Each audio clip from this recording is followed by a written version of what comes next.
Tout le monde a compris que Campagnol était plutôt dans le sud-ouest que dans le nord-est. Si je vous parle donc de la Lorraine, maintenant, c'est tout simplement qu'une fille de Campagnol a attiré mon attention sur l'un de ses cousins de l'Est qui était parti en Chine et qui m'a écrit. Au début, elle voulait que je parle des expatriés en Asie, pour raisons économiques, en disant que c'était dommage, tous ces talents français pas reconnus ici, etc. Et je m'apprêtais à en parler, je vais d'ailleurs peut-être le faire, mais là, ce que me raconte le type, par email, du fond de la Chine, est quand même assez ahurissant. Il me dit qu'une des raisons qui ont fait qu'il est parti est que sa petite ville était envahie par des gens venus d'ailleurs. D'où, là je vous laisse regarder tout seul l'étiquette de leur valise, mais je vous dirais seulement qu'ils rachetaient les garages et les cafés, enfin presque tout dans le pays, et qu'ils ne pratiquaient aucune des règles du droit du travail. Ça leur permettait par exemple de proposer des devis 25% moins élevés que les boîtes locales quand il s'agissait de dessaler les routes pour le conseil général ou de faire les ramonages.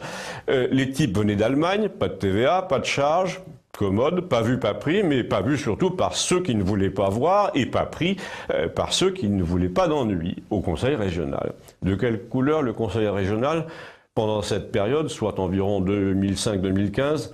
Pas de question inutile, je vous en prie. Tenez, en revanche, j'ai une question utile. Les routes étaient-elles bien salées? Justement, même pas. Les camions sortaient moins souvent, ça glissait partout. Si vous vouliez acheter des pneus dans l'un de ces business montés en zone artisanale par ces nouveaux arrivants du Bosphore, on vous demandait carrément à la caisse si vous alliez payer en liquide parce que c'était 20% moins cher.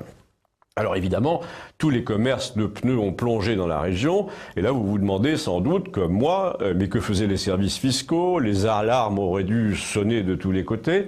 D'une part, il paraît que ces véritables parasites du commerce de proximité restaient en dessous du seuil de 5 employés, donc les robots renifleurs de l'administration française ne réagissaient pas, mais surtout, quand il y a un commerce de ce genre qui se fait coincer par le fisc, la boîte est de toute façon au nom du père qui est en retraite. Donc le fils s'en va pendant 2 ans avec l'argent et sa voiture aux vitres fumées, se refaire une santé au bord de la Méditerranée, et après il revient, il rouvre un commerce, apparemment il y a prescription, en tout cas c'est systématique.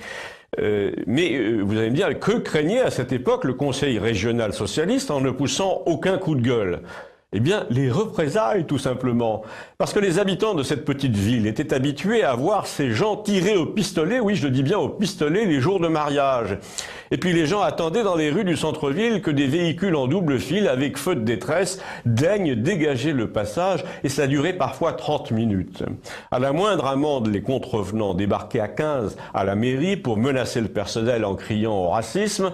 Alors mon jeune entrepreneur, établi en Chine, m'a demandé si j'avais vu le western « L'homme qui tua Liberty Valance » avec John Wayne.